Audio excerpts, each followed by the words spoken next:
izleyecek. Biraz sabır. Biraz sabır. Sağ olun, sağ olun.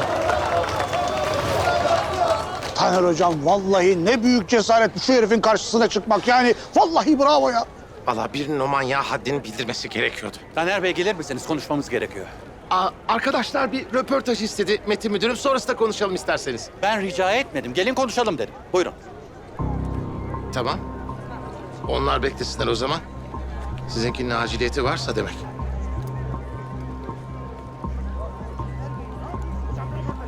Dışarı çıkın, boşaltın burayı.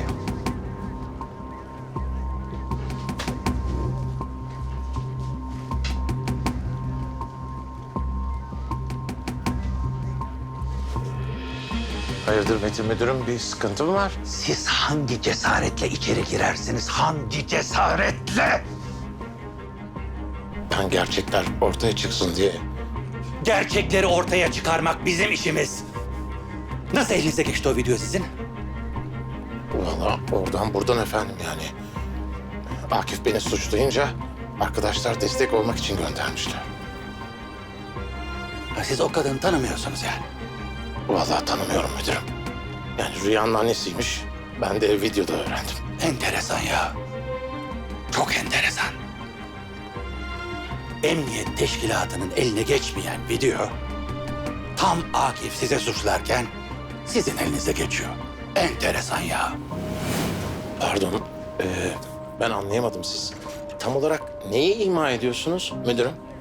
Ben hiçbir şey ima etmiyorum. Ha, bu kadar tesadüf bana fazla geliyor. Ben bu konuda fikrinizi merak ediyorum. Güvenlik kamerası görüntülerindekinin Akif Erdem olduğu belli olmuş. Acılı bir anne kızıyla ilgili bir video çekmiş. Üstelik o videoda sizin günlerdir yakalayamadığınız o adamın kızının katili olduğunu iddia ediyor. Sizce hala hesap vermesi gereken ben miyim Metin Müdürüm? Sen ne demek istiyorsun? Benimle bir açık konuş bakayım. Ben bir şey demek istemiyorum Metin Müdürüm. Ben de sizin fikrinizi soruyorum.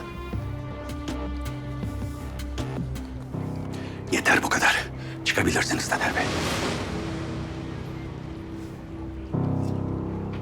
Kusura bakmayın ben pek yardımcı olamadım galiba.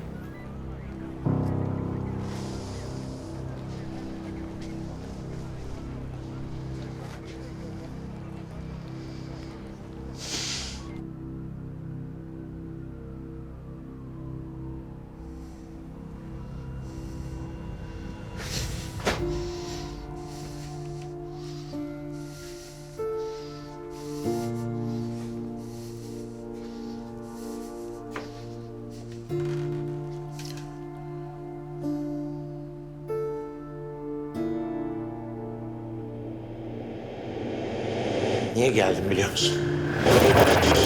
Sadece sana tedaviye muhtaç bir psikopat olduğunu ispatlamak için. Çünkü o Rüya'nın katili sensin. Evet sensin. Bütün o tezgahları sen kurdun. O kızın doping videosunu sen hazırlattırdın. O çetenin listesindeki kod adı avcı olan öğretmen de sensin. Sen adım adım o kızın hayatını mahvettin Akif Hoca.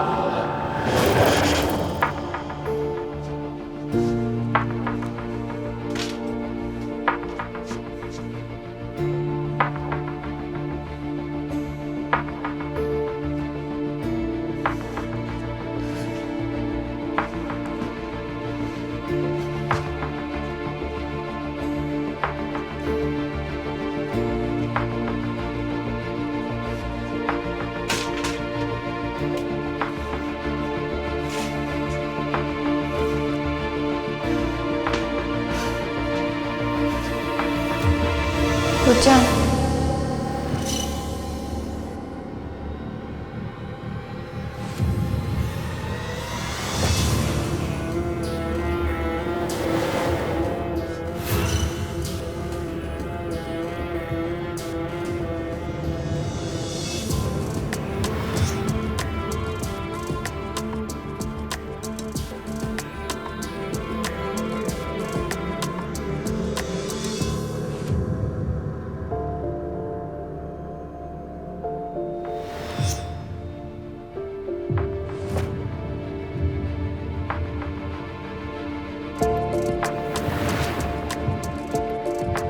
Size hala inanıyorum hocam. Size hala inanıyorum hocam.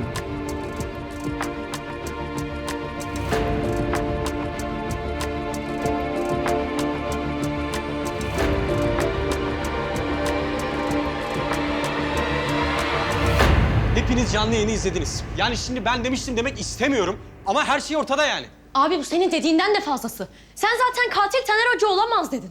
Ama eğer ki o video doğruysa zaten biz bir katille beraber yaşamışız. Abi Akif Hoca'nın katil olması çok saçma değil mi? Niye saçma olsun ki? Yanında dura dura sempati besledik adama. Bizi ilk rehin aldığı günü hatırlayın. Ne demiştik? Bu adam psikopat manyağın teki işte. Sonuçta tüm okula bomba yerleştiren biri o. Ya sadece yerleştirse gene. Oğlum patlatıyor da lan. Yani eğer Rüya'yı öldürdüyse bizi de öldürebilir. Öyle değil mi? Bundan sonra Akif Hoca'ya karşı daha dikkatli olmalıyız. Aynen öyle. Ateş sende mi?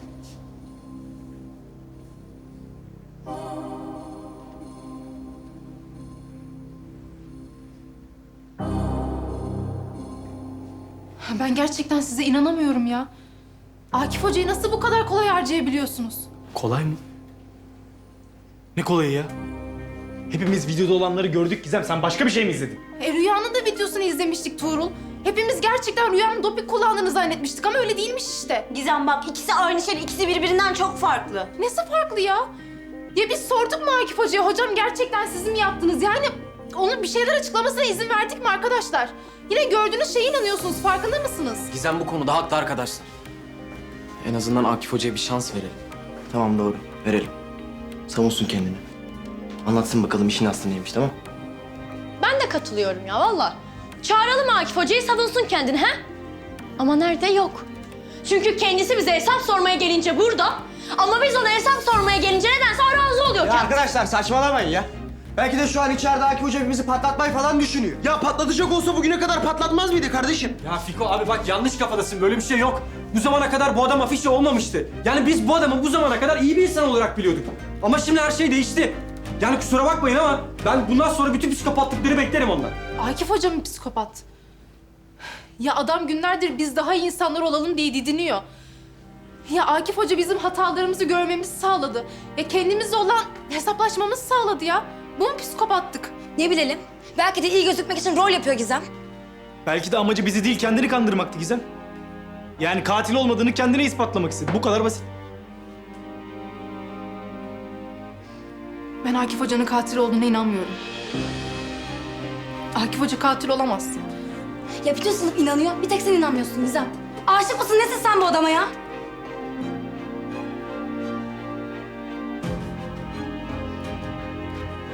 Gerçekten mi ya? Allah Allah.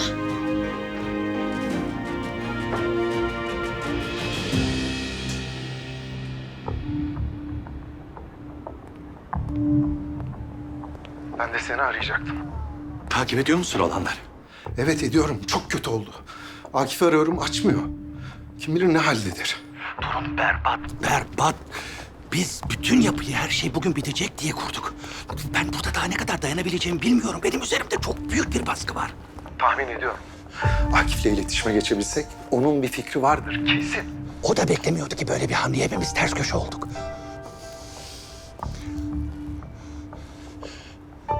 Ya ben sana bir şey soracağım. Ben seninle dahil oldum bu işe. Sen hiç Akif'ten şüphe ettin mi? Akif'ten mi? Aklımın ucundan bile geçmedi. Akif, hayatımda tanıdığım en düzgün adam. Elbette öyle. Ama biz okulda olanları hep ondan dinledik. Hikayeyi teyit ettirebileceğimiz başka hiç kimse olmadı. Senin sesinde bir pişmanlık mı var? Bana mı öyle geliyor? Asla, asla. Ben bile isteye girdim bu işe. Ama hani öyle bir şey varsa... Hepimiz hayatımızı koyduk bu işe. Yanlış bir amaç uğrunaysa hepimize çok yazık olur. Öyle bir ihtimal yok. Bak, içimize şüphe düşerse bütün dengemiz alt üst olur. Lütfen at zihninden bu ihtimali. Haklısın. Bence olabilir abi. Şimdi böyle konuştukça kafamda daha bir taşlar oturuyor. Zeynep Hanım, uyandığımda ilk ne demişti Akif'e dair? Akif bana çarptı dedi. Hatırlayın. Ya, evet öyle dedim ama yani başından beri söylediğim gibi çok da %100 emin değildim hiçbir zaman. Ortada abuk bir durum var. Mesela Taner, madem elinde bu deliller vardı, niye bize gelmedi de Akif'e gitti? Amirim siz Taner Hoca ile alakalı internette yazılanları bir bilseniz. Adam şu anda Türkiye'nin starı olmuş durumda. Eleman seviyor zaten medyatik olmayı. Ayağına da bir pas geldi, o da gol attı. Doğru söylüyorsun. Herif tam bir şovmen. Böyle bir fırsatı kaçırmaması normal.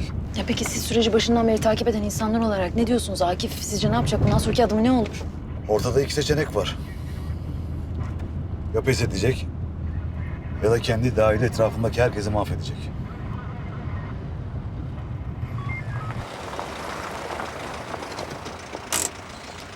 Zeynep Hanım bir şey öğrenirsek size de haber veririm. Tamam, teşekkür ederim. Sağ olun tekrar, iyi akşamlar. İyi akşamlar. İyi akşamlar.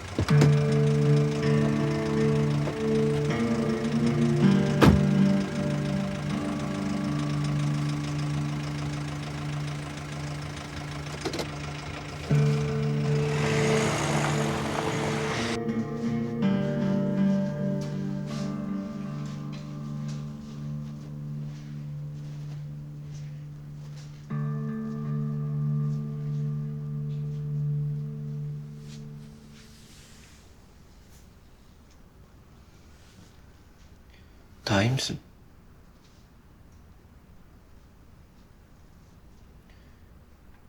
Kusura bakma ya. Çok üzerine geldik içeride. Hepimizin kafası karışık.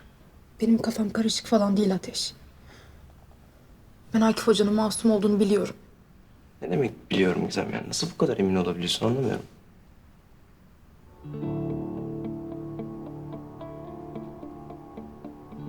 Eminim işte, biliyorum. Bir kere de bana hak verin. Tamam. Öyle olsun. Ben hak veriyorum sana.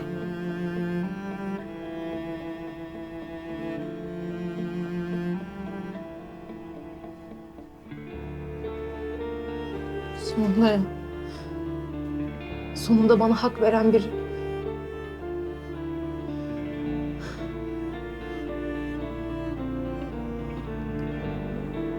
Ateş, Efendim? bana yardım etmen lazım. Akif Hoca'nın masum olduğunu kanıtlamamız lazım. Tamam. Sakin. Bak internette okumuştum bir ara. Bir şey sendromuydu adı hatta. Neyse. Birisini kaçırdığında böyle sohbet muhabbet ettikçe kaçıran kişi sempati duymaya başlıyormuşsun zamanla. Ne demek istiyorsun? Yani hepimiz zamanla ısındık Akif Hoca'ya. En çok da sen ısındın. Kabullenmekte zorlanman normal yani. Zaman ver kendine. Tamam. benim bir şeyi kabullenmeye niyetim yok. Senin yardımına da ihtiyacım var. Gizem.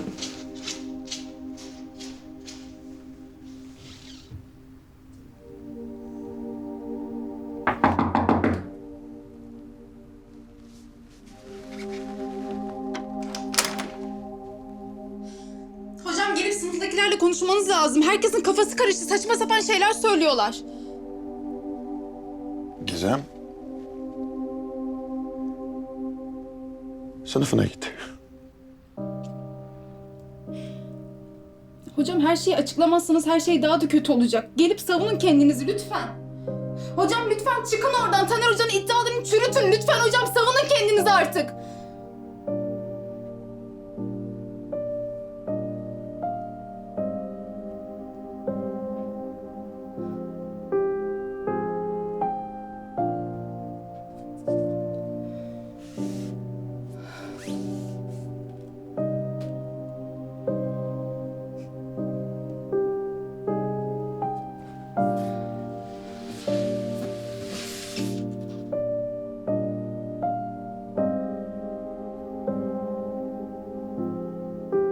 Ben sizi tanıyorum.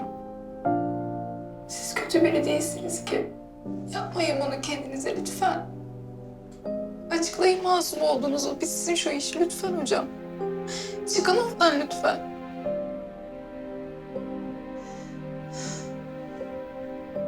Siz benim hayatımda tanıdığım en düzgün insanlardan birisiniz hocam. Rüyaya kimse yardım eli uzatmazken siz uzattınız. Şahidim. Lütfen yapmayın, çıkın artık orada. Gizem. Arkadaşlarının yanına git. Hadi.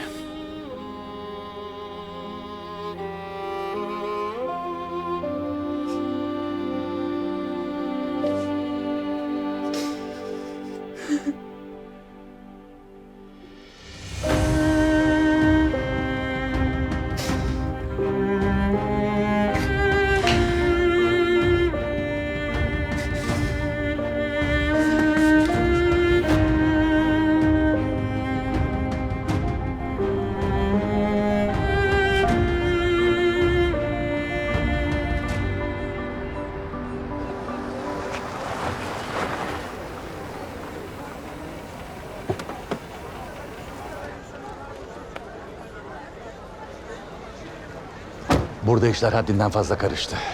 Akif de ilk seninle irtibata geçmişti. Merkezle konuştum. Seni tekrar soruşturmaya aldık. Teşekkür ederim amirim. Teşekkür et diye söylemedim. Şu Taner'den çıkan videolar gerçek mi bakın, beni de bilgilendirin. Emredersiniz amirim.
Bunlar narkotik ağrı kesici bantlarınız.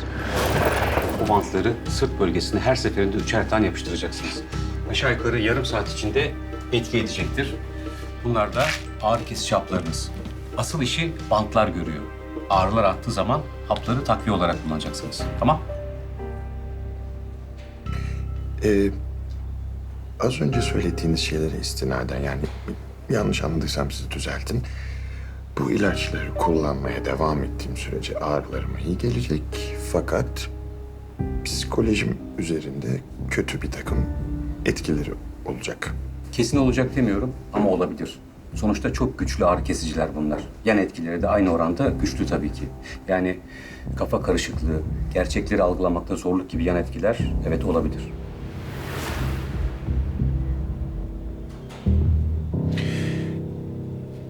Benim zihnimin açık olması gerekiyor doktor bey.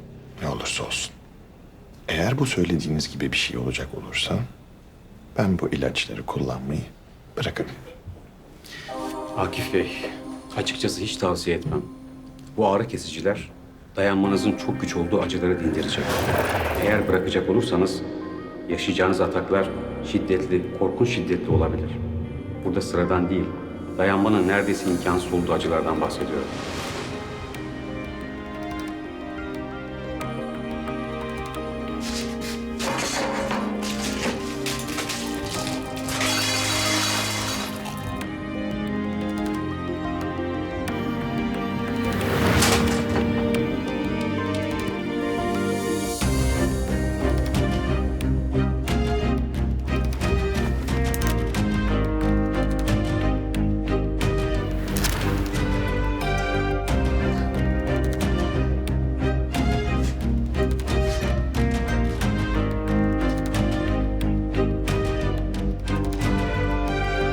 Akif'e yardımcı olacak her şeye ihtiyacımız var.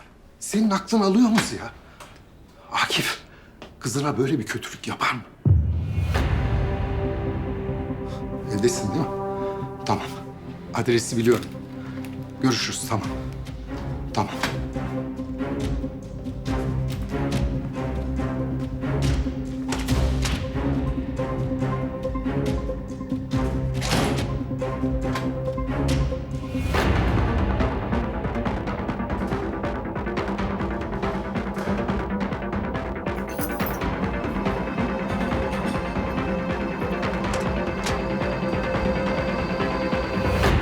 Buradan mı yürüyorum? Evet amirim.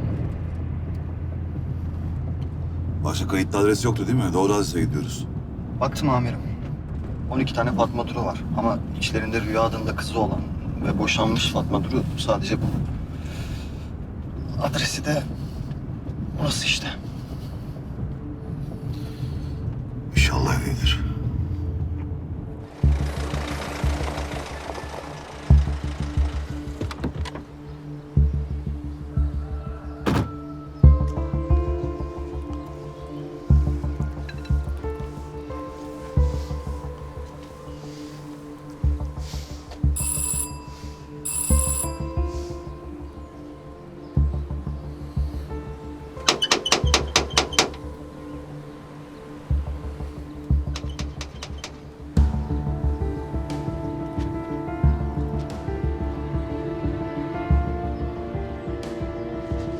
Var mı bir şey? Kime bakmıştınız?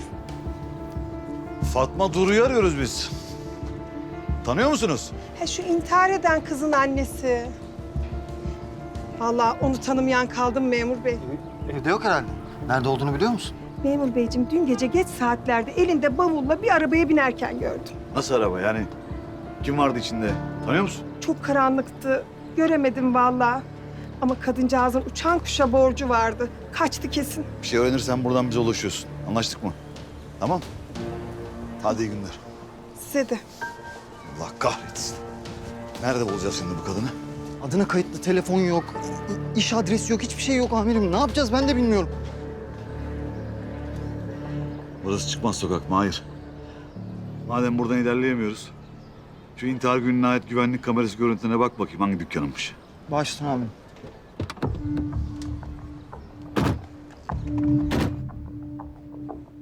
Gelecek mi sizce? Gelmesi lazım. Bir şeyler anlatacak herhalde. Peki ters bir durum olursa? Yani saçma sapan bir şey yaparsa o zaman ne yapacağız? Eğer her şey daha da kötüye giderse o zaman biz de hep beraber hareket ederiz. Evet abi doğru söylüyor. Dünkü halini görmediniz mi? Yani eskisi kadar kuvvetli değil. Eğer birlikte hareket edersek belki bir şansımız olur. Saçmalamayın arkadaşlar. Konuşmasına izin verelim önce. Sonra hep birlikte hareket ederiz. Yani öyle bir anda hareket etmek olmaz.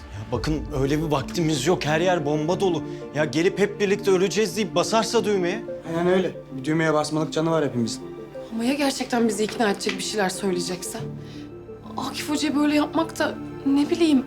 Siz hala çok yumuşak davranıyorsunuz. Evet. Ya hayır. Birlikte hareket edelim diyoruz. Ayrı ayrı etmeyelim.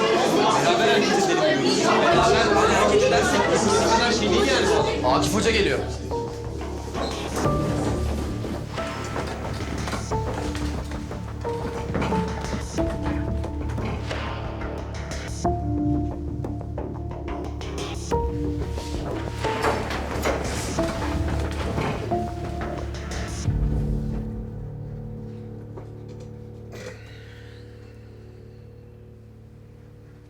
Bize tüm gerçekleri anlatmanız gerekiyor.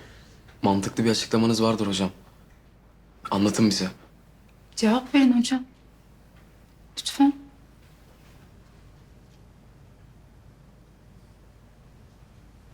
Arkadaşlar,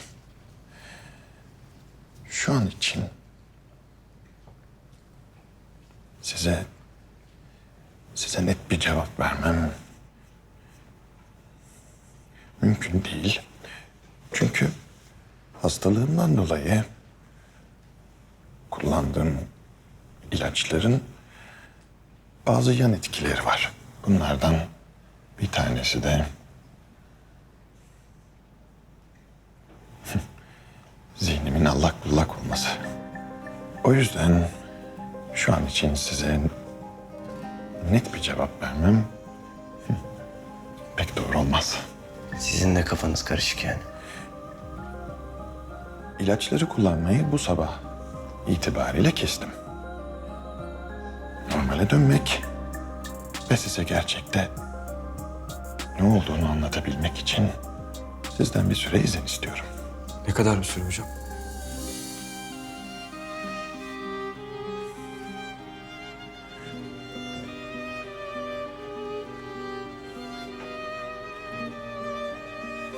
Bugüne kadar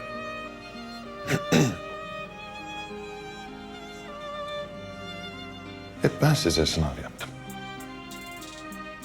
Ama bugünkü sınav benim sınavım. Size hep düşünün dedim. Ama düşünme sırası artık bende.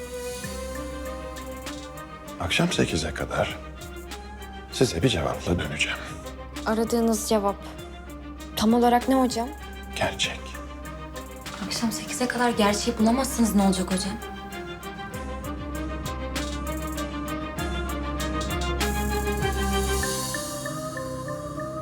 Hepinizi serbest bırakacağım.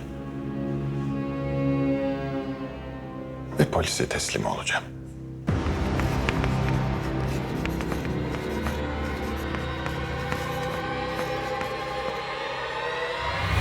Tabii artık bu noktadan sonra her şeyden önemlisi içerideki çocuklarımızın güvenliği için ivedilikle bir operasyon yapılmasını ben şart buluyorum. Çünkü nereden bakarsanız bakın içeride katil olduğu tescillenmiş bir psikopat var ve çocuklarımızın can güvenliğini artık daha fazla tehlikeye atamayız, öyle değil mi?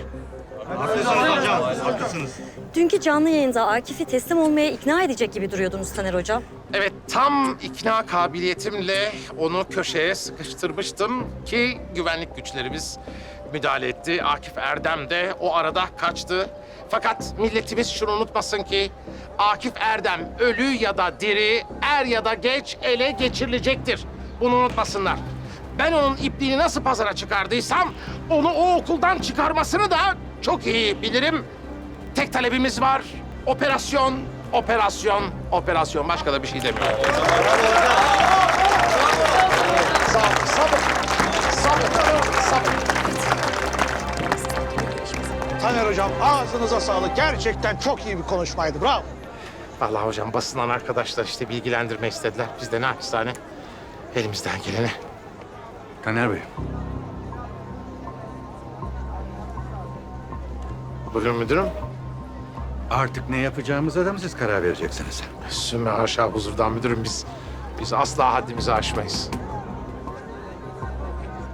Taner Bey, bugün yaşadığımız hadiseden sonra halkın size ilgisi malum. Nerede dursanız orada bir kalabalık toplanıyor. Evet öyle oldu yani maalesef. Bugün ama artık durumun hassasiyeti arttı. Bu kalabalıklar güvenlik için risk teşkil ediyorlar. Ben dolayısıyla sizi bir müddet okulun dışında tutmanın doğru olduğunu düşünüyorum. Nasıl yani müdürüm? Tam anlayamadım. Ne oldunuz siz? Evde dinlenin. Tavsiyeniz için teşekkürler müdürüm ama çocuklarım içeride bu haldeyken benim gözüme uyku girmez. Yani içimde rahat etmez zaten. Teşekkürler. Arkadaşlarım sizi sık sık bilgilendirirler. Siz hiç merak etmeyin. Oğlum, Taner Bey'e dışarı kadar refakat edin. Yok tamam ben kendim çıkarım. Kendim çıkarım.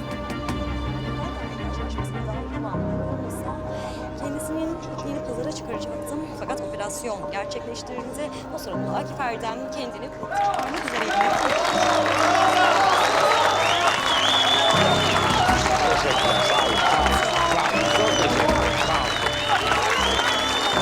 Çok teşekkürler. Çok teşekkürler. Alo Damla. Her şey yolunda mı? Bak şimdi beni iyi dinle. Senin şu emniyette tanıdıkların yok mu? Evet onlardan bir rica etsene. Bir isim vereceğim. Onunla ilgili her türlü bilgiye ihtiyacım var. Tabii özel hayatı, kariyeri, gizlisi saklısı neyi varsa. Bana bak bunun çok aciliyeti var. Bana bir an önce dön tamam mı? Yok, ben okuldan çıktım şimdi. Eve geçiyorum, evde görüşürüz.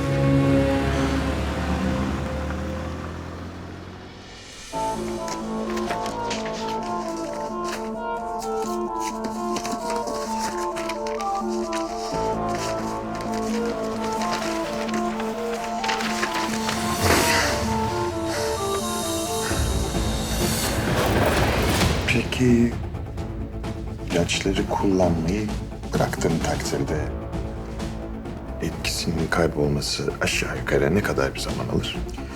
Bu tür ilaçlar bünyeye çok çabuk etki eder ama etkileri çok uzun sürmez. Yani o yüzden sürekli kullanmak gerekiyor. Aşağı yukarı bir gün içerisinde etki azalır ve tamamen yok olur. Yan etkilerin kaybolması da eş zamanlı olarak olacaktır. Aynı zamanda evet.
Bina burası amirim.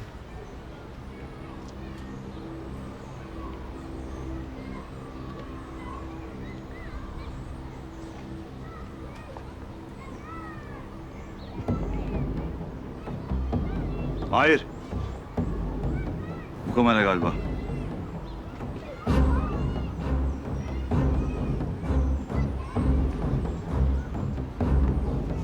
Selamünaleyküm. Aleykümselam. Hoş geldin komiserim.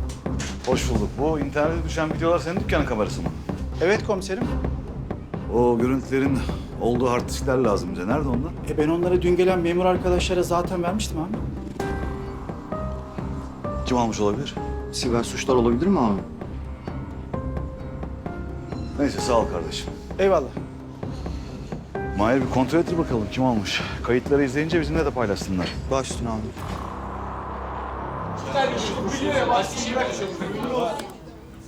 Ne yapıyorsunuz? Ya abi bir tane program buldum da yani bir videonun orijinal olup olmadığını, sonra üstüne oynanıp oynanmadığını falan buluyor. Fiko tamam abi hadi. Tamam indi şimdi abi. Şimdi indirdim de. Haydi tamam. Tamam Akif Hoca'nın videosunu atıyorum. Aç. Fiko. Aha. Çıkacak. Başlat hadi başlat. Şimdi her şeyi anlayacağız. Tamam.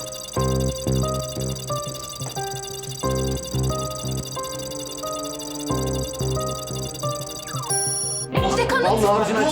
Yalan söylemiyormuş gördünüz mü? Yalan söylememiş gördünüz mü? Taner Hoca'nın videosunu da koy. Doğru diyor. Koy abi Taner Hoca'nın videosunu da. Abi. Koy. Sonu da her şey ortaya çıksın. Bir dakika abi. Koyuyor musun? Evet açıyorum şimdi. Taner Hoca'nın. Evet bu Taner Hoca'nınki.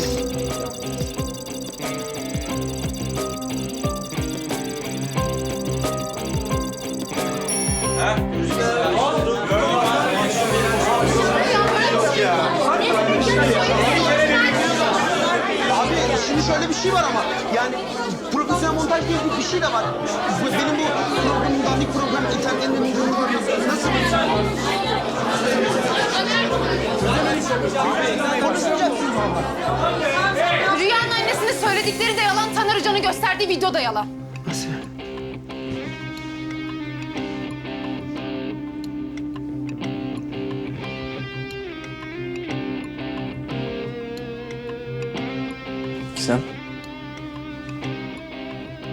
Sen nereden biliyorsun bunları? Neden yalan? Evet.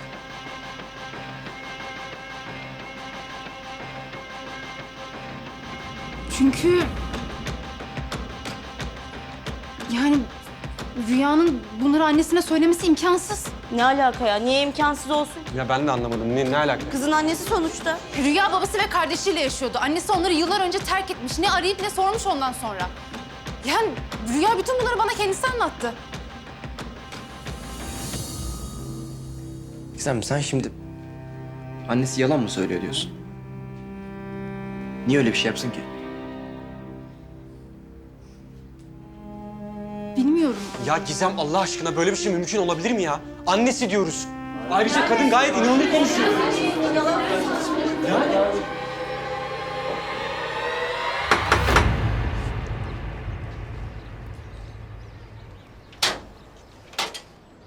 Kenan amca.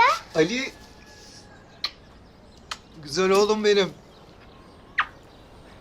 Ya senin yine boyun mu uzadı? Kocaman oldun be. Bak Kenan amca sana ne getirdi. Teşekkür ederim Kenan amca. Kenan Bey, hoş geldiniz. Buyurun, geçin içeri. Zeynep hocam. Kızım. Senin ne işin var burada? Ben de aynı soruyu size soracaktım.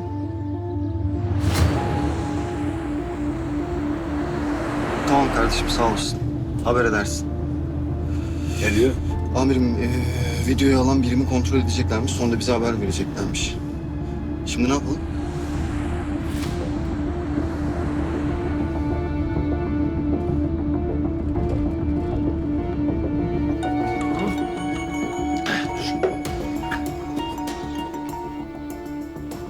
Efendim? Tanrı Bey, Yılmaz komiser ben. Hocam sizinle bir görüşmemiz gerekiyor. Tabii Yılmaz komiserim. Konu neydi? Konu, bu üç büyüklerin transferleriyle ilgili konuşacaktım hocam, merak et. Hocam ne olacak ya? Akif mevzusu. Evet, haklısınız valla. Bende de kafa kalmadı bir başka. Ne mevzu olabilir? Bekliyorum o zaman. Görüşelim komiserim. Adresi biliyor musunuz? Siz okulda değil misiniz? Yok. Evdeyim bugün. Bu dün yaşananlardan sonra biraz istirahat etmek istedim de. Ben bu numaraya konum atıyorum o zaman. İyi olur. Görüşürüz. Oğlum, hadi sen arabanı al, içeri geç, içeride oyna arabanla hadi. Tamam baba.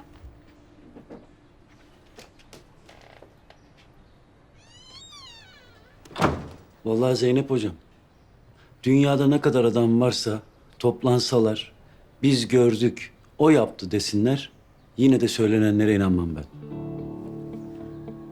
Nasıl bu kadar emin olabiliyorsunuz? Çünkü Akif Hoca'nın yüreğini gördüm ben.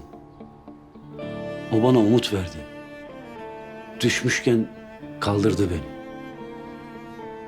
Diğer evladıma bakabilmem için güç verdi bana.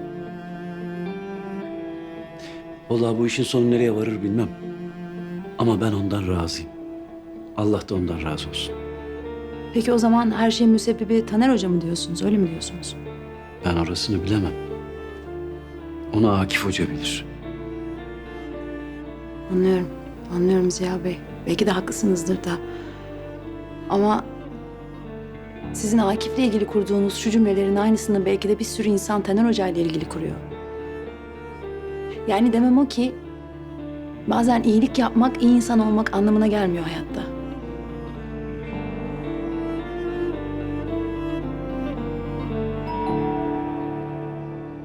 Kim geldi? Kim geldi? Bak bakayım kim geldi? Kim geldi? Kim geldi? Kim? Bak bakayım kim? Ah Damla abla. Hoş geldin Damla ablası. Hoş bulduk hocam. Ne yaptın? Toparlayabildin mi? Metin Yöne ile alakalı toparlayabildiğimiz bütün bilgiler hocam. Nihayet. Bakalım Metin Yöne kimmiş? Hocam siz bir anda Metin Müdür'e neden merak saldınız? Merak sardım demiyorum de Damlacığım. Burnuma kötü kokular geliyor diyelim. Ağzımda ekşi bir tat var diyelim. Ya da his diyelim.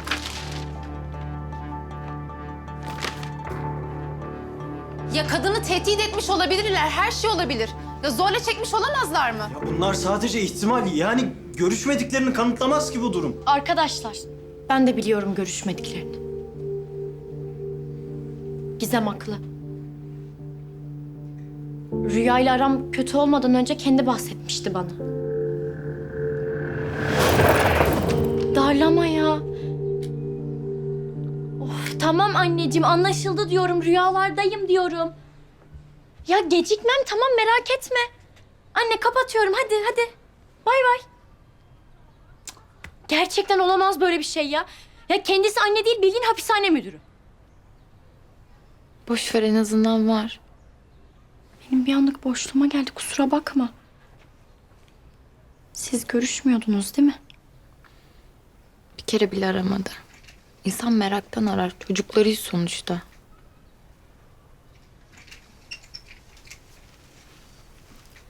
Sokakta Ali'yi görse tanımaz biliyor musun? Aman boş ver ya. Bende var da ne oluyor sanki? Anca bağırınıp çağrınıyor. Üzme sen kendini vallahi. Yani kadınla görüşmüş olma ihtimalleri çok düşük. Bence görüşmüş olma ihtimalleri yok.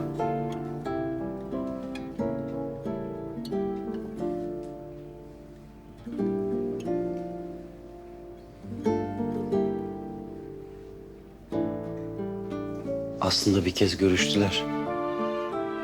Vefatından 2 gün önce görüştüler. Peki Rüya annesiyle görüştükten sonra bir şeyler anlattı mı size söyledi mi? Yok. Sadece eve çok morali bozuk geldi. Malum. Sonra da sabaha kadar ağladı. Anlıyorum. Ama Rüya'nın annesiyle görüştüğünü biliyoruz artık en azından. Eşinin nerede olduğunu biliyor musun Ziya?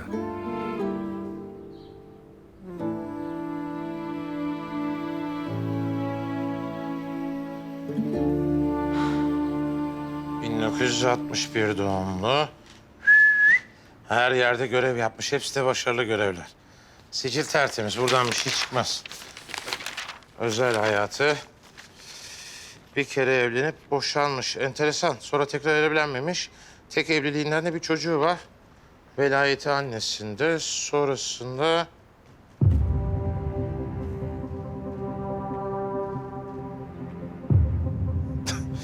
Yok artık. Damla. Okuldaki sistemde kaydı vardır mutlaka. Ne oldu hocam?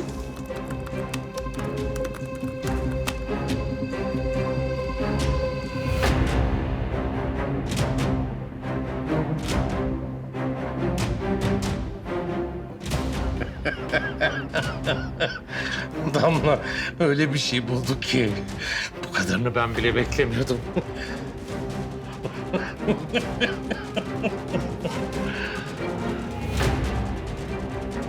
Şimdi biz bunu öyle birine vermeliyiz ki hem zeminnet duymalı hem de ortalığı ayağa kaldırmalı. Tamam sen git. Gerisini ben halledeyim. Tamamdır hocam. İşinize yaradıysa çok sevindim. Yaradı. Yaradı. Teşekkür ederim. Aferin sana. Aferin. Tamamdır hocam. Görüşürüz o zaman. Güle güle.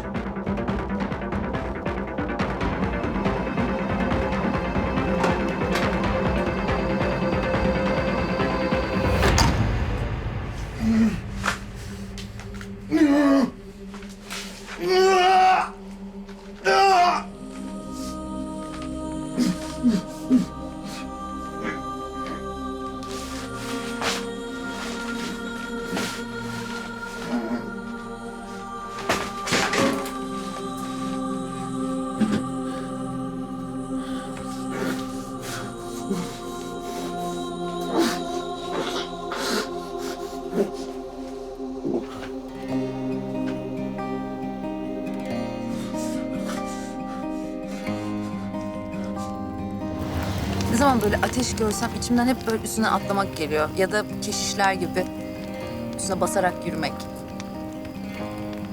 Sonra diyorum ki yani acaba ben de konsantre olsam, buna adasam kendimi... Yürüyebilir miyim ya yani canım yanmadan? Ne bileyim.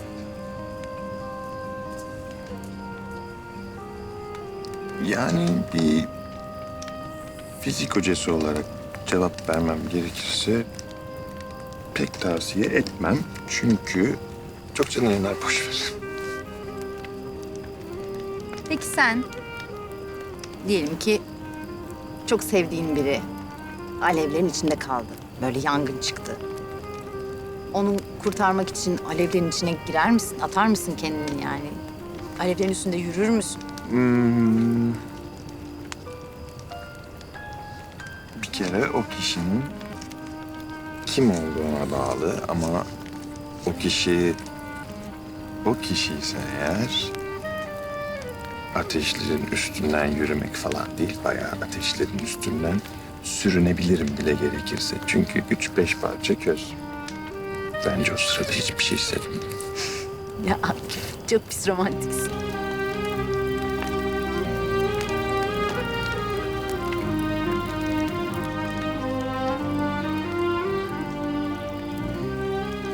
Ben bir şey anladım. Benim galiba senin için katlanamayacağım hiçbir acı yok. Hatta senin için yapamayacağım hiçbir şey yok. Evet.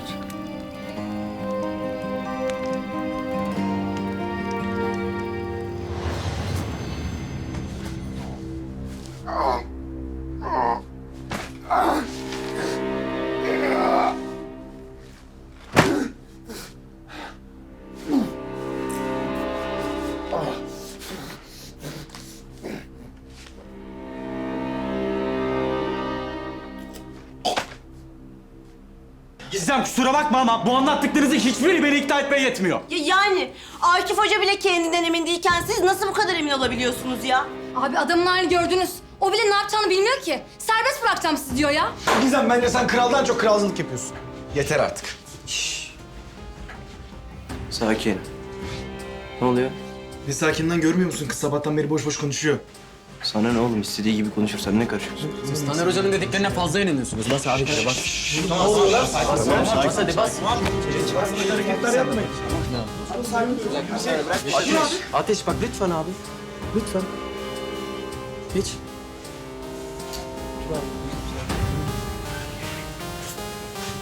Yani hocam ben en başından beri Akif'in nasıl bir pislik olduğunu herkese anlatmaya çalışıyorum. Ama yani insanlar kötüye sempati duymaya bayılıyor ya. Evet, maalesef öyle. Yani kötüye özenmek gibi kötü bir huyumuz var. Ama hocam yani gerçekten Akif'e son yaptığınız... yani bundan sonra kolay kolay toparlayamaz. Yani elimizden geldiğince. Yani biz de vatandaşlık görevimizi yaptık diyelim. Yani o video olayı çok acayipti ya. O tamamen olayı bitirdi öyle değil mi Mahir? Video Evet amirim, aynen öyle vallahi. bambaşka bir yere taşıdı. Çok başka bir şey oldu. Hocam sizden yanlış anlamazsanız son bir şey rica edebilir miyiz? Yani bu videolar size nasıl geldi? Yani kim paylaştı? Kimin paylaştığını siz de bizle paylaşabilir misiniz? Hay Allah, ben Metin müdürüme de söyledim. Yani o chatling grubuna gelen bir video, kim bilir onlara da kimlerden geldi. Bizim bu kadını yakalamamız gerekiyor hocam. Yani videolar tamam ama kendi ifadesi gerekiyor. Kadını bulalım. Akif'in ensesinde bozayıp pişirelim hocam. Yani ne kadar uzun zamandır Akif'i yakalamaya çalışıyorum biliyorsunuz. Yani yardım edin, bitirelim şu işi. Bakın Yılmaz Komiser. Başından beri Akif'i yakalamak için neler yaptığınızın en yakın şahitlerinden biriyim. Ama üzülerek söylüyorum. Siz isteseniz de Akif'i yakalayamazsınız. Nedenmiş hocam?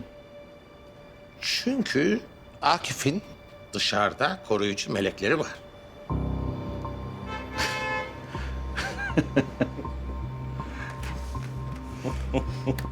Koruyucu melekleri var. Koruyucu melekler. Şaka yapmıyorum. Bizim de sevenimiz az değil tabii. Herhalde dün yakından görme imkanı buldunuz. Bu bana onlardan gelen bir tüyo diyelim. Gerisini de artık siz anlayıverin.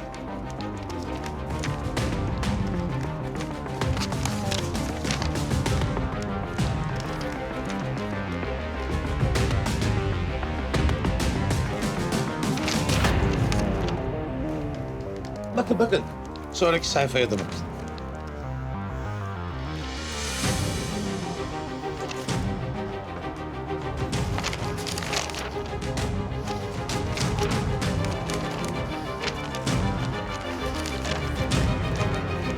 Siz de şok oldunuz, değil mi? En iyisi ben size her şeyi baştan anlatayım.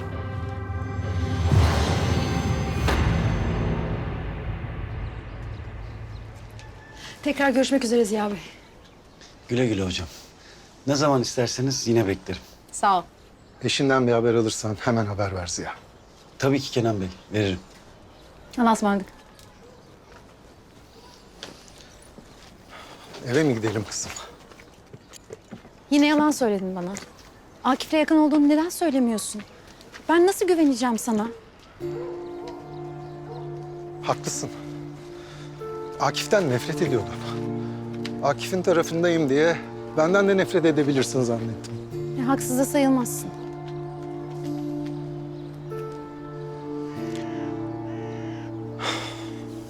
Bazen sevdiklerine rağmen sevdiklerin için bir şeyler yapıyorsun. Özür dilerim.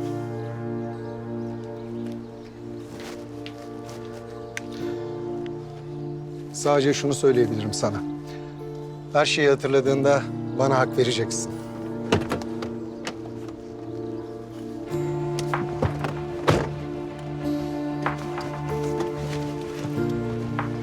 Ne niyetle geldik, ne öğrendik amirim? Ne yapacağız şimdi? Merkeze gidip teyit edelim bilgileri. Taner'e güvenmiyorum. Ya anlattıkları doğruysa? Bilmiyorum oğlum işte karma karışık bir durum. Yani Metin müdür anlamadığım, yıllardır tanıdığım bir adam. Hiç pis bir işine rastlamadım. 10 numara bir insan. Neden böyle bir işe bulaştırsın kendini? Kızı için amirim. Oğlum herif emniyet amiri. İstese hepsinin tepesine çöker. Zeynep Hanım'ın dosyasına beraber bakmadık mı amirim? Ne bir kanıt, ne bir tanık. Hiçbir şey yok. Soruşturma belli ki tıkanmış kalmış. Başka bir yol bulamayınca adam da bu yolu tercih etmiş. Oğlum bunun yolu bir tane okula kilolarca bomba döşeyip bir tane sınıfı rehin almak. Ondan sonra kendini tüm Türkiye'ye izletmek mi? Burada başka bir şey var. Ben anlamıyorum ki amirim. Ne yapacağız peki? Böylece durup bekleyecek miyiz? Başkalarından öğrenemiyorsan soruyu muhatabına soracaksın. Metin müdürle görüşeceğim. Görüşünce ne olacak amirim? Belki beni ikna edecek bir şey söyleyecek. Sizi ikna edecek bir şey söylediği zaman bu danışıklı dövüşe izin mi vereceksiniz? Metin müdür katilin biriyle iş tutuyor amirim. Benim Metin müdürle konuşmam gerekiyor Mahir. Amirim gözümüzün içine baka baka suç işliyor. Buna izin veremeyiz. Metin müdürle konuşmadan tek bir adım atmak yok, anlaşıldı mı? Amirim ama... Aması maması yok, anlaşıldı mı? Anlaşıldı abi.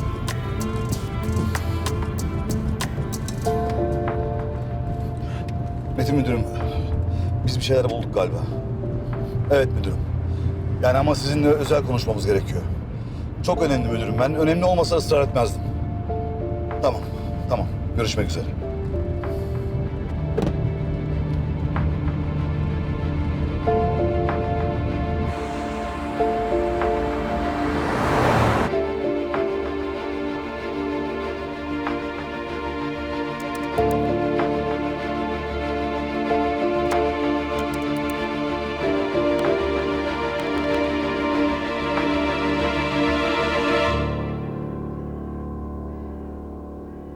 Evet, tam bir yıldır hayatındayım.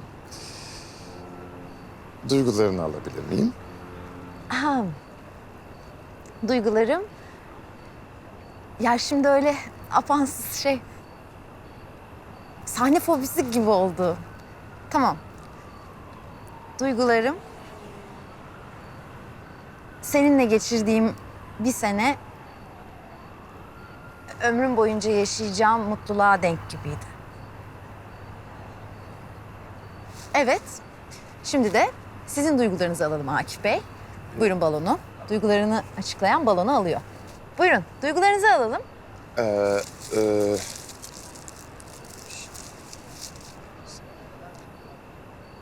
Sen benim Big Bang'imsin Zeynep.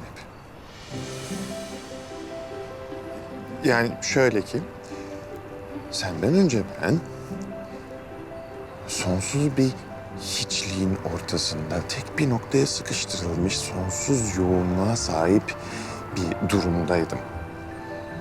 Ama sen geldikten sonra biz seninle beraber kocaman bir kainat olduk.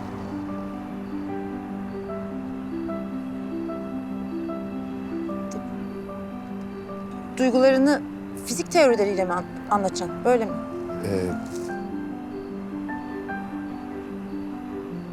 Olmadı mı? Olmadı değil mi? Oldu. Oldu.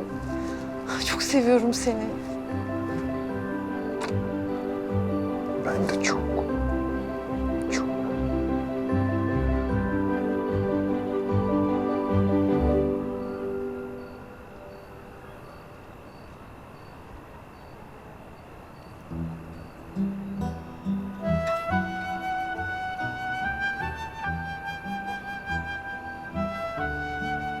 Akif inanmıyorum. Kızım yaptın.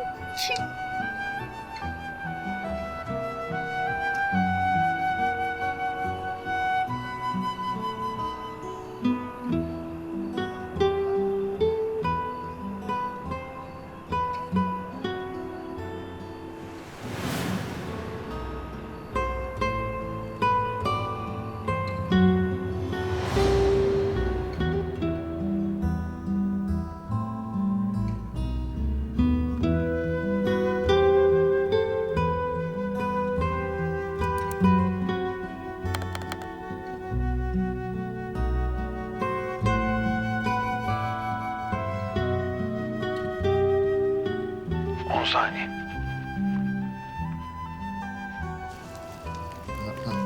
Gel buraya.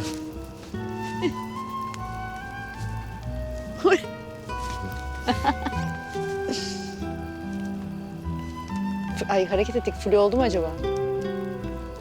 Bitmiş midir? Ne oldu? Bakayım. Bak.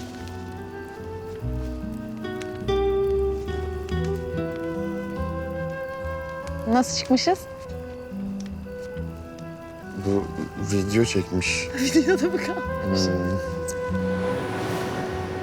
Tamam. Bir daha çekeriz. Bir daha çekeriz.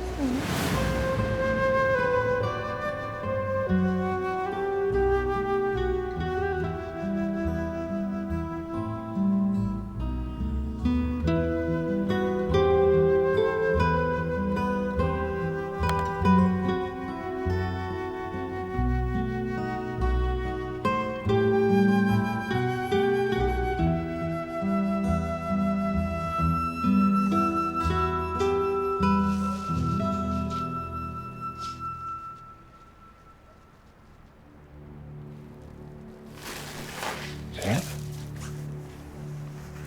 Zeynep ne oldu? Akif bir şeyler dönüyor. Anlamıyorum. Bir şeyler dönüyor.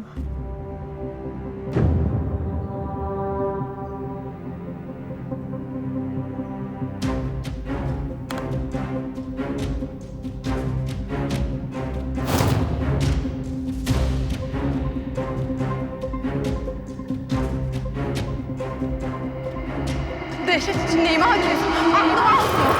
Bir de beni tehdit ediyor ya. Bir de beni tehdit ediyor.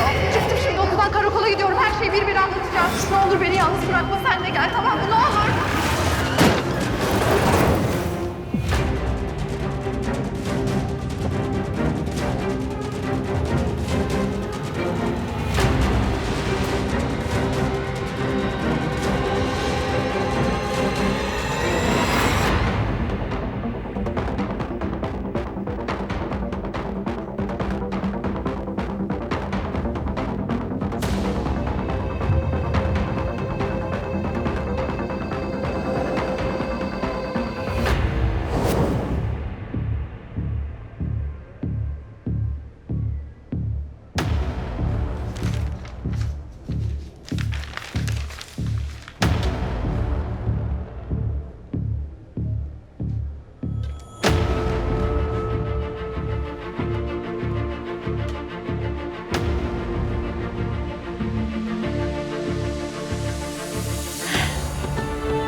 Akif iyi biri.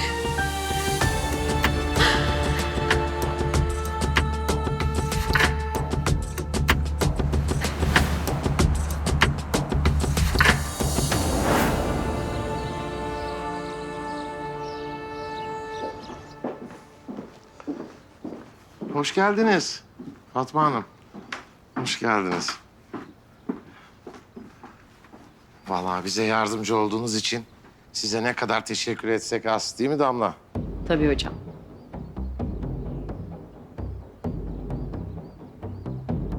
Ertesi gün kendi ellerimle gönderdim gül gibi kızımı okula. Akşamında da cenazesini aldım yavrum. Kızımın bana verdiği isim Akif Erdem'dir.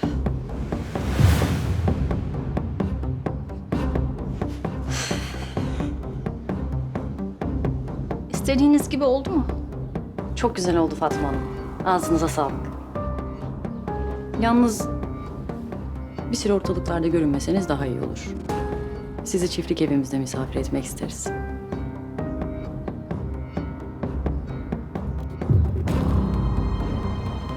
Parayı ne zaman alabilirim acaba ben? Yakında. Çok yakında. Her şeyin bitmesine az kaldı.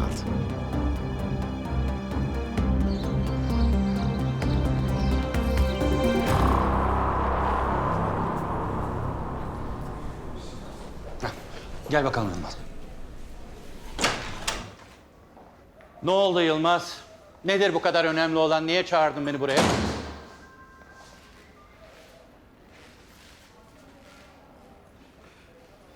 Müdürüm ben sizi buraya şu sebepten çağırdım. Neymiş o sebep? Sizin Akif'le işbirliği içinde olduğunuzu biliyorum amirim. Bir şey mi içtin sen? Ne zırvalıyorsun? 1000 tane dert var başımızda. Böyle safsatalarla kaybedecek vaktim yok benim. Zeynep'in öz kızınız olduğunu biliyorum amirim.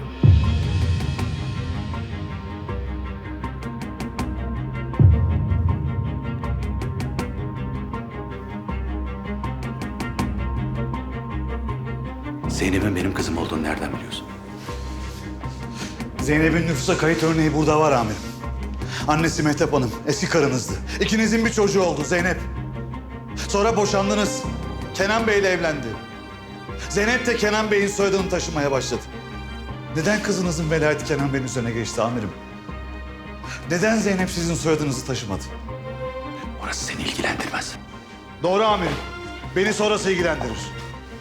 Kızınızın başına gelenlerden nasıl olduysa haberdar oldunuz. Belki de Akif anlattı. Suçluyu ortaya çıkarmak için bir planı vardı ama yardımınız gerekiyordu. Kabul ettiniz. Doğru mu? Zeynep bunları biliyor mu? Haberi var mı? Hayır amirim. Henüz yok.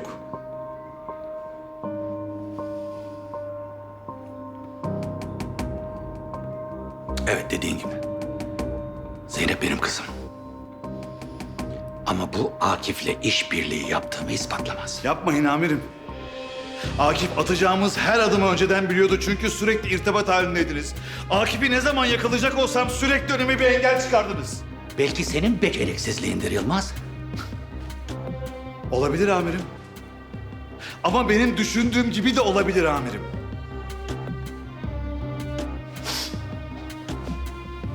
Yılmaz. Sadede gelelim. Normalde bunları bilen biri bütün emniyet teşkilatını başıma yağardı. Ama sen baş başa görüşmeyi tercih ettin. Neden? Çünkü hala kafamda oturtamadığım şeyler var amirim. 2 soru. Eğer Akif gerçekten suçluysa niye bir suçluyla işbirliği yapmış olasınız ki? İkincisi suçsuzsa neden böyle çetrefilli bir plan? Siz her şeyi çok daha rahat halledebilirdiniz.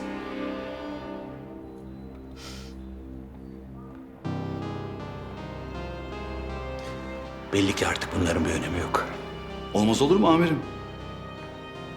Belki siz öyle önemli bir şey söyleyeceksiniz ki ben ikna olacağım.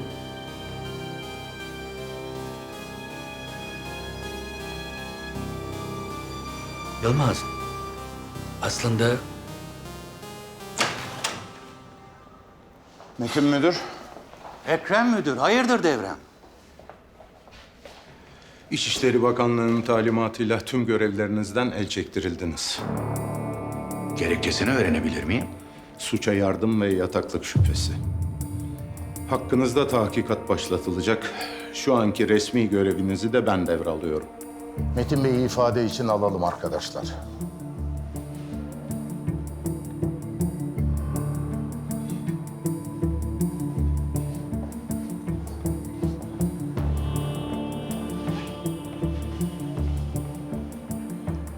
Sen iyi bir insansın Yılmaz. Neden diye sormaya devam et. Emin ol cevabı bulunca ikna olacaksın.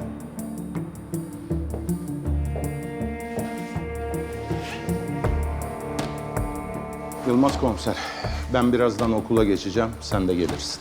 Emredersiniz amirim.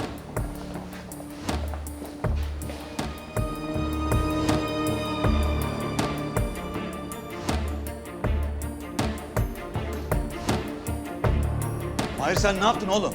Niye? Çünkü siz yapmayacaktınız amirim. Ortada bu kadar şey varken üstüne gitmemek aptallık olacaktı. Burada bir tane aptallık yapan var, o da sensin Mahir. Beni ezip nasıl geçersin oğlum? Ben sana bekle dedim. Ben doğru olduğunu düşündüğüm şey yaptım amirim.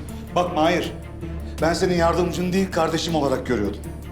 Sen bu yaptığınla hem amirini hem abini kaybettin. Hadi eyvallah.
Efendim Zeynep Hanım. Yılmaz Bey. Yılmaz Bey, ben her şeyi hatırlıyorum. Nasıl yani? Hatırlıyor musunuz? Evet hatırlıyorum. Çok şükür. Sonunda güzel bir haber. Akif'in haberi var mı durumdan? Yok. Arıyorum açmıyor. Yılmaz Bey, hatırladıklarımdan sonra artık eminim. Akif'in Taner'le ilgili söylediği her şey doğru. Akif masum. Emin misiniz Zeynep Hanım? Evet eminim. Benim bu hatırladıklarımı Akif'le paylaşmam gerekiyor ama arıyorum açmıyor. Ben de düşündüm ki acaba siz beni okula sokabilir misiniz? Okula falan sokamam sizi Zeynep Hanım. Sakın böyle bir şey yapmayın. Ben bana yardımcı olursunuz diye düşünmüştüm. Zeynep Hanım, durumlar bildiğiniz gibi değil. Ortalık çok karışık. Daha da karışacak. Böyle bir şey yapmanın sırası değil. İyi de benim şu an hatırladıklarımı Akif'le paylaşmamdan daha önemli ne olabilir ki? Hem ayrıca yani bu işe yaramaz mı? Yarayabilir aslında.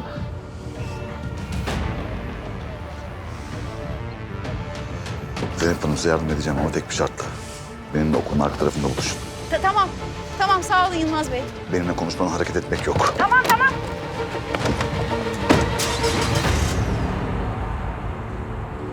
Müdürüm sizi şöyle odaya alayım.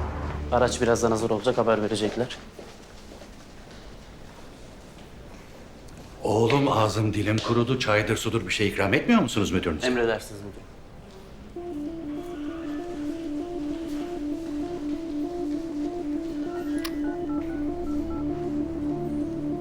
Akif aç şunu aç. Metin müdürüm. Akif benim hiç vaktim yok. Çok iyi dinle. Ben de şifre oldum. Zeynep'in babası olduğumu öğrenmişler.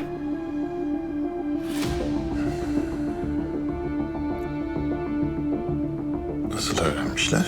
Bunun bir önemi yok. Yalnız benim yerime gelen müdür çok cevval bir adamdır. Sen çok dikkatli olmalısın. Tamam. Denerim.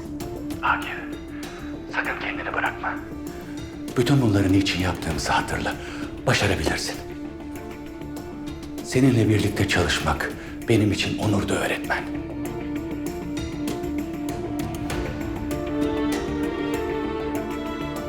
Benim için de müdürüm. Kapatmam lazım benim.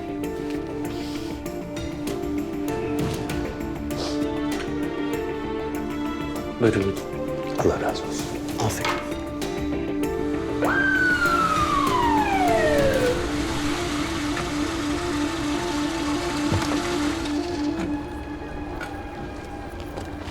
İsmail, Ekrem müdür gelince bana anons geç, tamam mı? Anlaşıldı amirim. Tamam mı? Anlaşıldı amirim. Zeynep Hanım. Yılmaz Bey çok teşekkür ederim benimle buluştuğunuz için. Zeynep Hanım, durumlar çok karıştı burada. Hiç de iyiye gitmiyor. Akif'i teslim olmaya ikna etmeliyiz. Tamam sakin, niye bu kadar telaşlısınız? Operasyonun başına yeni bir müdür getirildi. Çok sert bir adam. Ortalık çok karışacak. Akif'in artık bu işi sonlandırması gerekiyor. Tamam ben ikna ederim Akif'i, yeter ki biz içeri girelim. Tamam, hadi şu taraftan. Ekrem müdür giriş yaptı, tamam. Allah kahretsin. Ne oldu? Düşündüğümden önce geldiler. Zeynep Hanım, benim burada kalıp onları oyalamam lazım. Siz yalnız gidebilir misiniz? Tabii. Zeynep Hanım, ne yapıp ne edip Akif'i ikna etmek zorundasınız. Eğer teslim olmazsa kan gövdeyi götürecek. Her şey size bağlı. Tamam siz merak etmeyin, Akif beni görünce zaten ikna olacaktır.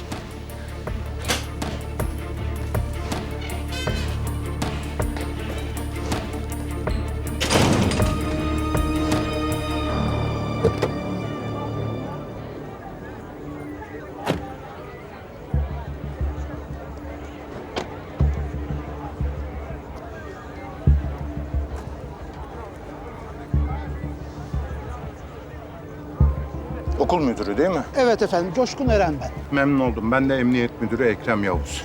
Operasyonu bu noktadan sonra ben devralıyorum. Efendim acaba Metin Müdür'e bir şey mi oldu? Yok, kendisine başka bir görevlendirme yapıldı. Merak edecek bir şey yok. Bahçeyi derhal güvenlik çemberine alın. Sivil hiç kimse kalmasın ortalıkta. Özel tim, ekip başları da derhal toplansın. Anlaşıldı amirim. Yılmaz, sen benimle gel. Okulda en iyi sen biliyorsun.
Zeynep.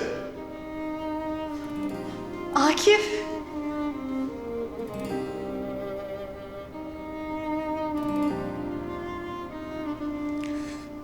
Zeynep, burada ne işin var?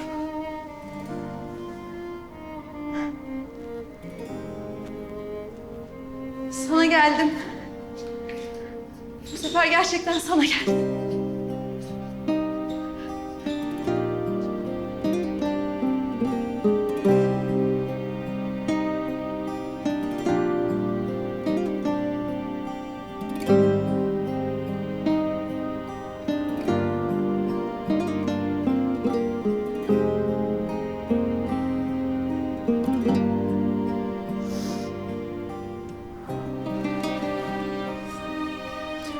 Hatırlıyorum.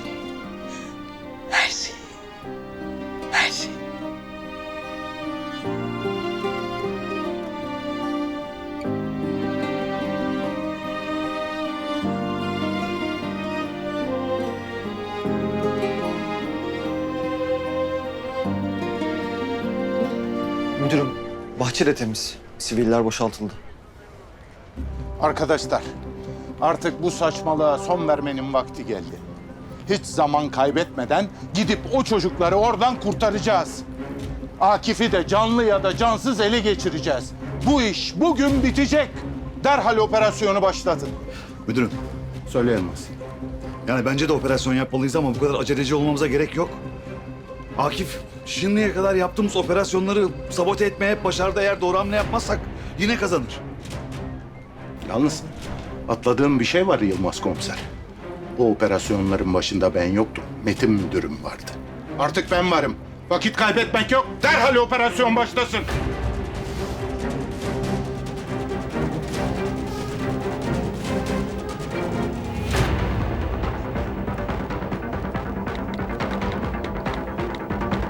Oradan hemen çıkın.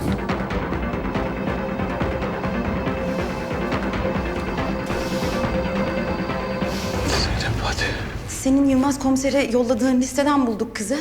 Gittik, sorduk, soruşturduk. Taner tehdit etti diye kızcağız okulu bırakmış. Evet. Rüyada aynen. Bunları anlatmıştı bana. Yani ben diyorum ki Akif, bu Taner diğer çocuklara yaptığının aynısını Rüya'ya yaptı. Yani demem o ki senin kafandakiler hayal ürünü değil. Sen masumsun.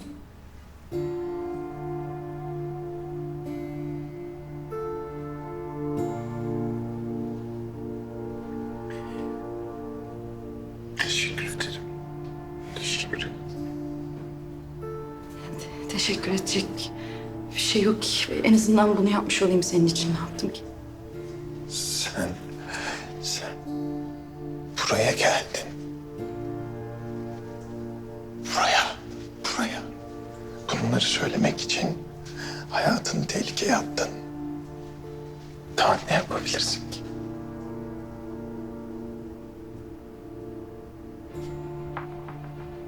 Akif. Teslim ol. Ben yanındayım artık. Her şeyi de hatırlıyorum. Bildiğim her şeyi polise anlatacağım. Her şey bitecek. Kimsenin canı yanmadan bu iş bitecek, ha? Yapamam. Neden? Yapamam. Neden yapamazsın Akif? Ha? Polise her şeyi anlatacağım diyorum. Tamam, bir delilik oldu, iş bu noktaya geldi ama Taner'i birlikte tutuklatabiliriz.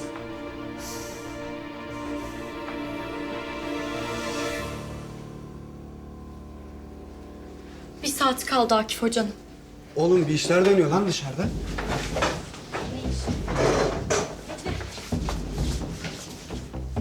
Geçen sefer de böyle olmuştu. Polis içeri girecek beyler, onun hazırlığını yapıyorlar. Arkadaşlar bu işin suyu çıktı artık.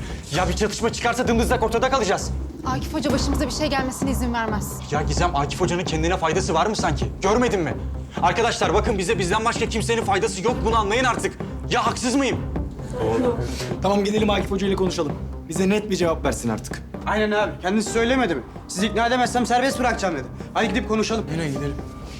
Ya saat 8 olmadı ki daha. Ya söyleyecek bir söz olan şimdi de söyler Gizem. Ya ikna etsin bizi ya da bıraksın. Sonra polise ne yapıyorsa yapsın kendisi. Aynen öyle. Hadi.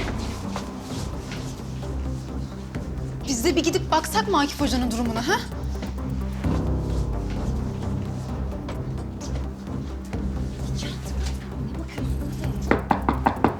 Akif hocam, biz sizinle bir şey konuşmaya geldik. Açar mısınız kapıyı? İçeride mi? Bilmiyorum. Akif hocam! Akif hocam! Kilitli. Cevap da vermiyor. Ya Ateş sen mi gidip baksan acaba, ha? Bakayım mı? Evet. Akif hocam! Beyler. Akif hocam! Fenalaştı mı yine? Kapıyı açmayın. Bilmiyor abi herhalde. Vursana biraz. Hocam! Akif hocam! Hocam iyi misiniz? Hocam! Ses yok. Kır abi kapıyı kır. Kıralım mı? Kır. 3 deyince.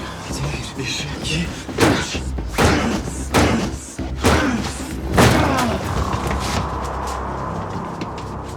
Akif Hoca nerede? Boş burası. Gizem. Baktı ki masum olduğunu ispatlayamayacak. Polisler de içeriye girecek. Topukladı gitti adam. Ya abi buradan çıkarılacak tek bir sonuç var. Adamın Rüya'nın katili çıkması. Ya baksanıza hoca bile kaçmış gitmiş. Yani biz daha fazla niye burada duralım ki? Hadi abi çıkalım. Durun gitmeyin. Akif Hoca gitmiş olamaz. Çünkü o katil falan değil. Ya bıktım senin bu Akif Hoca yalakalığından. Adam kaçmış gitmiş hala o katil olamaz diyorsun. Değil çünkü biliyorum. Ya bırak Allah aşkına Gizem, ne biliyorsun ya? Hadi çıkalım. Çünkü oradaydım.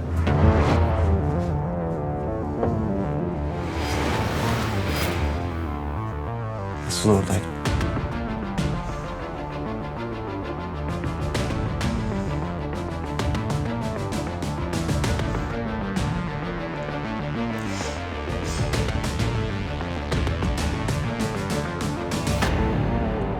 Rüyanın...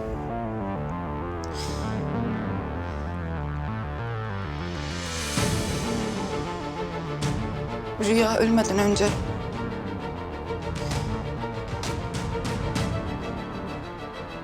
Yanında ben vardım. Ne demek ben vardım?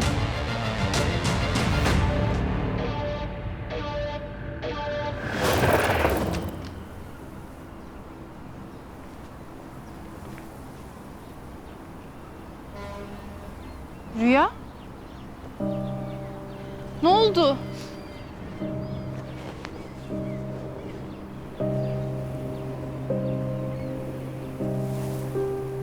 Ne oluyor Rüya? İyi misin sen? Değilim.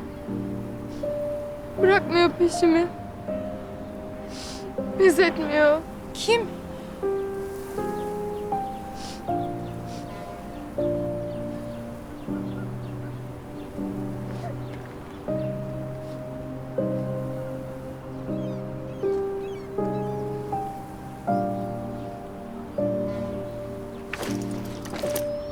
Şimdi babamla kardeşime zarar verecekmiş istediğini yapması.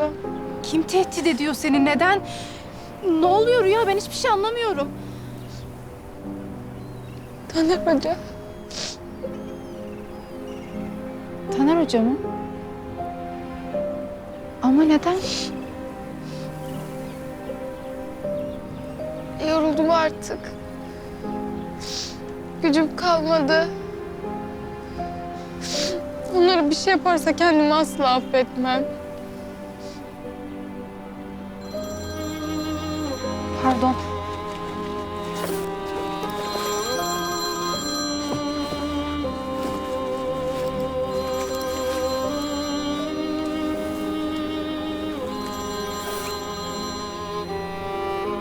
Rüya?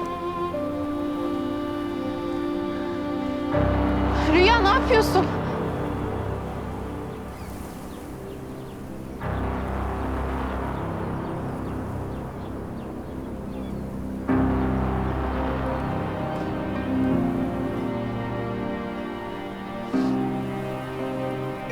Ben artık vazgeçiyorum.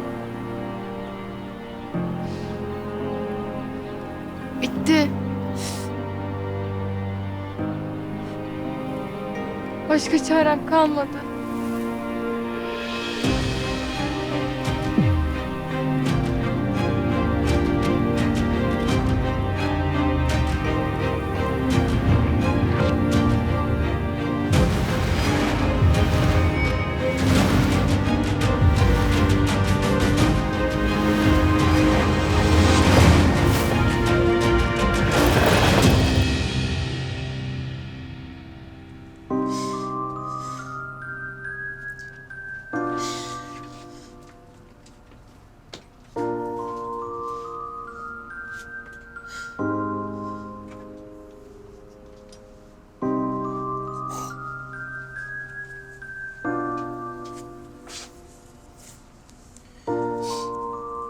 Gizem.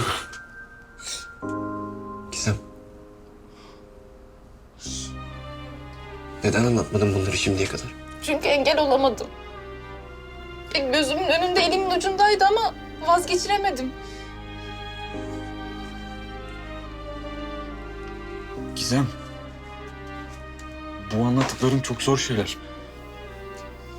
Ama Gizem bak bu anlattıklarında bir çözüm yolu bulamayız biz. Günlerde savunduğun adam nerede? Bak kaçmış gitmiş. Biz daha niye fazla burada duralım ya? Haksız mıyım arkadaşlar? Niye çıkıp gitmiyoruz biz buradan ya? Evet. Ya tamam haklısın ama bence polisi bekliyoruz. Lan niye polisi bekliyoruz biz daha fazla? Abi polisi beklersek daha güvenli bir şekilde çıkıyoruz. Ya hayır çıkalım gideriz şuradan işte. Sonra çocukları buluruz. Tek tek konuştururuz hepsini. Hah. Bak, polise her şeyi anlatacağım diyorum. Taner'i köşeye sıkıştıracağız. Ama yöntem bu değil Akif, sen de biliyorsun. Şimdi olmaz. Şimdi teslim olamam. Olamam. Neden? Neden olamıyorsun teslim? Çünkü Çünkü ne? Çünkü olay yalnızca Taner'den ibaret değil. Bütün bu konu Taner'in arkasında olan bütün bu konu çok daha büyük. Akif yeter. Gizemli konuşma. Olay Taner'den büyük ne demek? Ne? Tamam. Tamam. Şöyle ki bütün bu okulda ve mahallede gibi görünen her şeyin arkasında aslında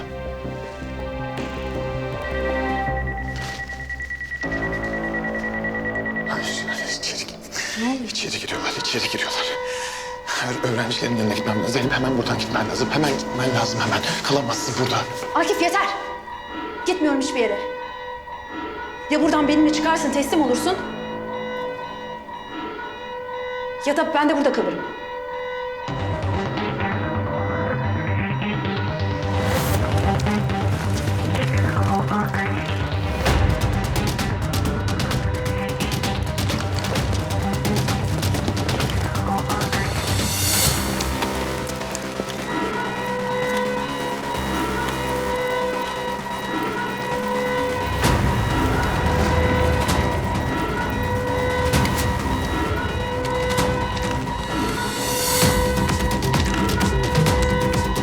Abi bakın polis içeri giriyor. Ne karar vereceksek hemen verelim. Ben gidiyorum, gelen gelir. Ben de gidiyorum.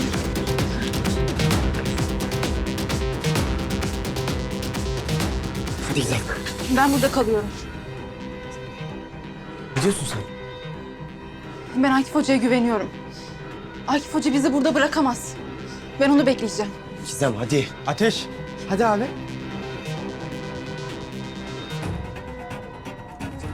Kardeş üstünden git. Geliyorum ben. Geç kalmadım.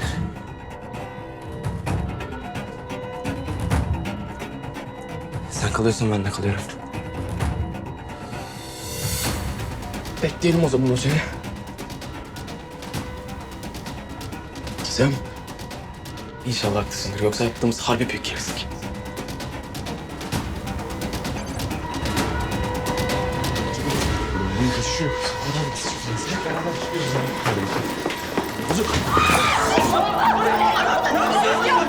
Ya bize şey yaparlarsa? Ya saçmalama onlar polis ne yapabilirler ya? Nereden biliyorlar kim olduğumuzu? Tamam söyleriz. Oğlum sakin. Ne yapacağız biz? Sakin. Nerede dönüşüyor? Hedefle mi temas?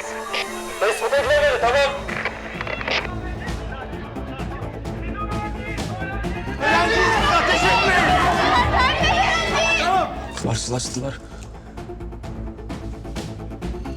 Akif Hoca? Akif Hoca değil mi o? Evet. Biliyordum işte, bırakmamış bizi. Yanında biri daha var. Özelten bizimkileri alırsa bu iş biter.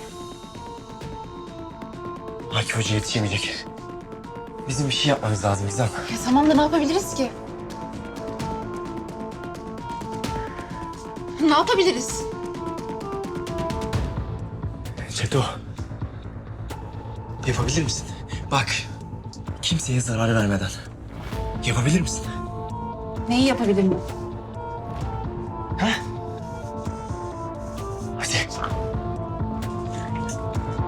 Hadi oğlum.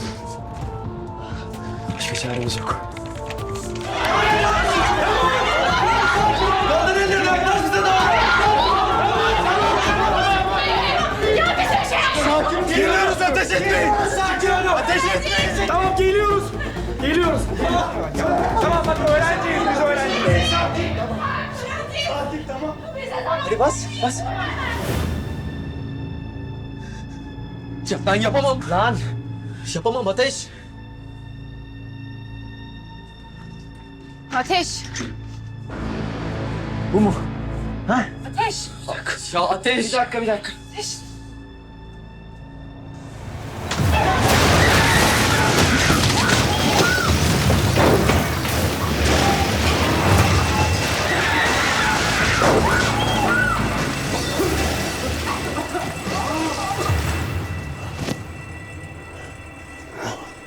Bomba.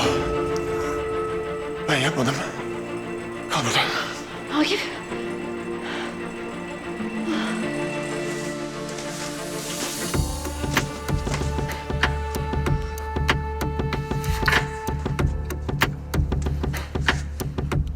Aradaki enkaz kaldırılabilir durumda.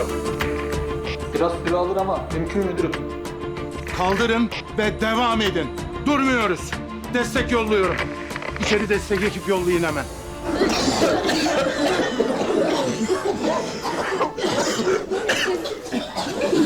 Abi herkes iyi mi? İyiyim. İyiyim. İyi misiniz?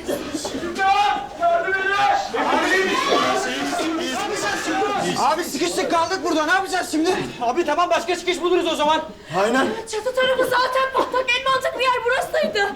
Tamam biz de buraya sıkışacağız o zaman. Hadi arkadaşlar. Hadi Arkadaşlar. Hocam neredeyse bizi havaya uçuruyordunuz. Hayır. Çünkü bombayı ben patlatmadım. Başka kim patlatacak hocam ya? Yine yalan söylüyorsunuz bize. Niye izin vermediniz ki çıkıp gitmemize? Ben yapmadım. Şimdi lütfen benimle beraber sınıfa dönün. Ya biz bir daha sizle nasıl sınıfa gelelim? Siz bile bilmiyorsunuz ki daha ne olduğunu. Görüyorsunuz işte. Kimse inanmıyor size. Biz bir daha nasıl güveneceğiz ki artık? Bitti artık o hikaye. Güvenmek falan yok artık. Hadi arkadaşlar hadi! Çocuklar!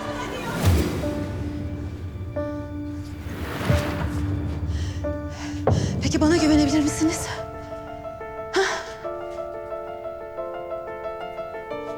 Zeynep hocam.